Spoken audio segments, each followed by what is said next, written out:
अमूल दूध पीता है इंडिया। दोस्तों, अमूल दूध इंडिया जो पी रहा है इसके पीछे बहुत ही बड़ी और बहुत ही सक्सेसफुल एक स्टोरी है जिसको शायद ही आप जानते होंगे। अमूल की जो ये क्यूट गर्ल है इसने कितना बड़ा योगदान किया है अमूल की सक्सेस में, वो आप इस वीडियो के अंदर जानने वाले हो। तो वीडियो को पूरा देखना अगर आप सच्चे भारतीय हो तो, क्योंकि ये जो ब्रांड है ये हमारे इंडिया का नाम पूरे दुनिया में रोशन कर चुका है और आज भी कर रहा है। ये पहला ऐसा ब्रांड है जिसको गिनीज वर्ल्ड रिकॉर्ड मिला लॉन्ग टर्म एडवर्टाइजिंग के लिए। तो दोस्तों, आज की इस वीडियो में हम बात करने वाले हैं Amul the taste of India के बारे में।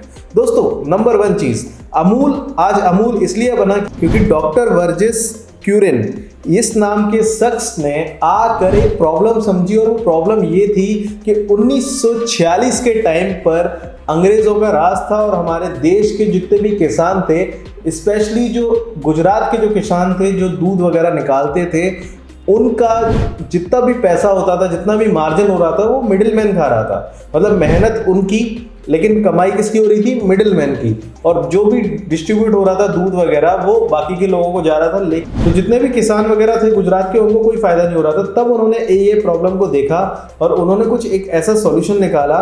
तब जाके 1946 के अंदर उन्होंने प्रिवेंट करने के लिए exploitation of farmers bye middle man, उन्होंने अमूल की शुरुआत कर दी। अब जैसी अमूल की शुरुआत हुई तो अमूल के अंदर जो व्हाइट मिल्क रेवोल्यूशन है उसका काम शुरू हो गया। मतलब अमूल किसी एक पर्सन की कंपनी नहीं है, बल्कि बहुत सारे फार्मर्स की कंपनी है। यहाँ पे क्या होता है कि बहुत सारे जो फार्मर्स होते हैं वो दूध निकालते हैं और उनका जो दूध है वो अमूल डिस्ट्रीब्यूट करता है अलग अलग लोगों को। मतलब अमूल ने खुद के क्या है फार्म वगैरह खोल दिए गुजरात के अंदर अलग अलग जगह पे, जहाँ पे लोग अपनी गाय का दूध निकालते थे और अमूल उस दूध को सेल करता था। तो ये एक प्रोसेस, एक ही मॉडल बन गया। अब दोस्तों, आपको जान के हैरानी होगी कि जो अमूल कॉरपोरेशन है उसने पूरे के पूरे इंडिया में वाइट रिवॉल्यूशन ला दिया। मतलब दूध की एक सैलाब ला दिया कि एक ऐसी कंपनी जो इंडिया से बहुत ही छोटी जगह से निकली और आज वो बिलियन डॉलर कंपनी बन चुकी है। अमूल जो है वो ऑपरेट होती है Gujarat milk marketing federation limited से, जिसको GCMMF भी बोला जाता है। ये जॉइंट ओन्ड है। ज़्यादातर इसके जो 3.6 मिलियन गुजरात मिल्क प्रोड्यूसर्स हैं उनके द्वारा, मतलब ये ज़्यादातर जो मिल्क मैन हैं गुजरात के जो दूध निकालते हैं उनके द्वारा ये ओन की गई है। अमूल जो आज की डेट में ऑपरेशन कर रही है, मतलब अमूल आज की दुनिया में 50 से ज़्यादा कंट्रीज़ के अंदर ऑपरेशन करती है। और दोस्तों, ये जो कंपनी है इसके अंदर 7200 एक्सक्लूसिव सैलून्स हैं इंडिया के अंदर सिर्फ। मतलब 7200 इंडिया के अंदर इसके एक्सक्लूसिव स्टोर्स या सैलून्स बोल लो आप, जो सिर्फ इंडिया के अंदर हैं। साथ में ही अमूल को अवार्ड दिया गया था Rajiv Gandhi national quality award, जो कि बेस्ट था इन 1999 में, जिसके अंदर क्या होता है कि ये सिर्फ उन्हीं कंपनीज को दिया जाता था जो अपनी फैक्ट्रीज को बहुत ही अच्छी तरीके से रिकॉग्नाइज कर वेल मेंटेन करके चलाती थी। अमूल को साथ में सर्टिफाइड किया गया है गिनीज वर्ल्ड रिकॉर्ड से, क्योंकि ये एक अपने आप में एक सबसे बड़ा इतिहास अमूल ने बनाया था लॉन्गेस्ट एड कैंपेन्स का।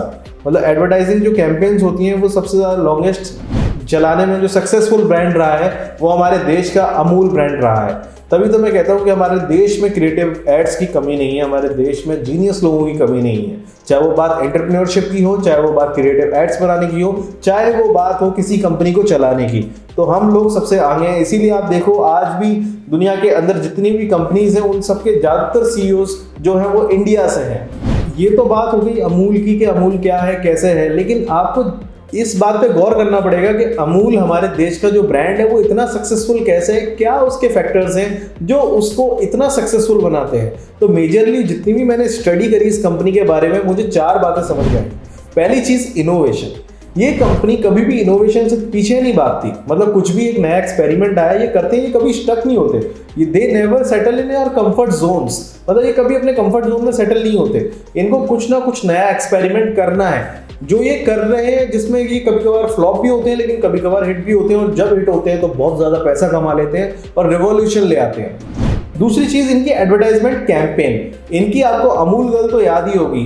दोस्तों अमूल गर्ल उस टाइम पे थी जब ये कंपनी शुरू हुई थी, और ये कंपनी कब शुरू हुई थी? आज़ादी से पहले शुरू हुई थी। तो दोस्तों उस टाइम पे इतनी क्रिएटिविटी चीज़ को लेकर सोचना, कार्टून एडवर्टीजमेंट बनाना, और वो जो चीज़ थी, वो उस गर्ल का जो चार्म था वो आज भी बरकरार है। मतलब आज आप किसी भी स्टोर में चले जाओ, आपको अमूल का जो बटर है वो अलग ही दिख जाएगा, साथ में इनका जो दूध की थैली है वो अलग ही, आपको अलग ही हाईलाइट तरीके से नजर आएगी।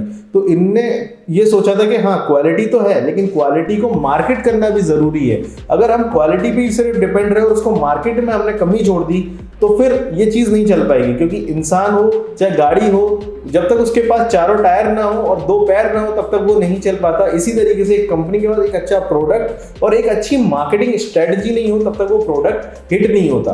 तो अमूल ने इस चीज़ पे बहुत अच्छी तरीके से काम किया और उन्होंने शुरुआत से ही खुद को एडवर्टीजमेंट में नंबर 1 रखा। इसीलिए आपने जितने भी कैंपेन्स देखे होंगे, जितने भी जिंगल्स सुने होंगे, वो आज भी आपको याद है। जैसे कि अमूल दूध पीता है इंडिया, इस जैसे ही मैंने ये गाया आपके दिमाग में क्या है? आपके दिमाग में वो ऐड आ गया कि यहाँ पे बहुत सारे बच्चे हैं जो दूध पी रहे हैं और अमूल का एक थैली निकल के आ रही है। तो बेसिकली ये पर्पस था अमूल का कि हम शुरू से ही मार्केट में एक्सपर्ट रहेंगे।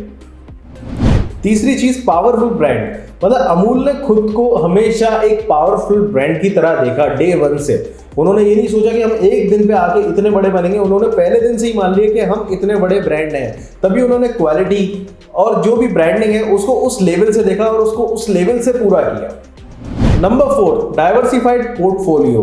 अब दोस्तों जिस कंपनी का डाइवर्सिफाइड पोर्टफोलियो होता है वो कंपनी हमेशा सक्सेसफुल रहती है। चाहे आप नेस्ले की बात कर लो, चाहे आप अमूल की बात कर लो। अब अमूल के अंदर आपको सारे डेयरी प्रोडक्ट्स मिल जाते हैं, घी, बटर, अमूल दूध, छाछ और भी अन्य प्रोडक्ट जैसे कि बिस्किट्स वगैरह भी अमूल निकालता है।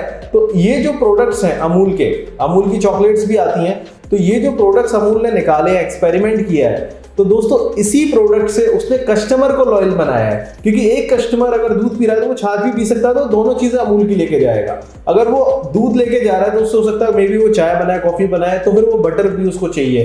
तो दोस्तों अमूल ने हर इंसान की डेली लाइफ में ज्यादा से ज्यादा खुद का इन्वॉल्वमेंट करने की पूरी प्रोडक्ट लाइन बनाई है। तो यही चीज जो होती है वो अमूल को लॉयल बना देती है कस्टमर्स के लिए। तो दोस्तों आपको इस वीडियो से क्या सीख मिलती है कमेंट सेक्शन में जरूर बताना। कोशिश की है मैंने आपको अमूल की केस स्टडी बताने की। अगर आपको समझ में आई तो प्लीज लाइक कीजिए, चैनल को सब्सक्राइब कीजिए और अगली वीडियो के लिए आप हमें बेल आइकन भी दबा सकते हैं।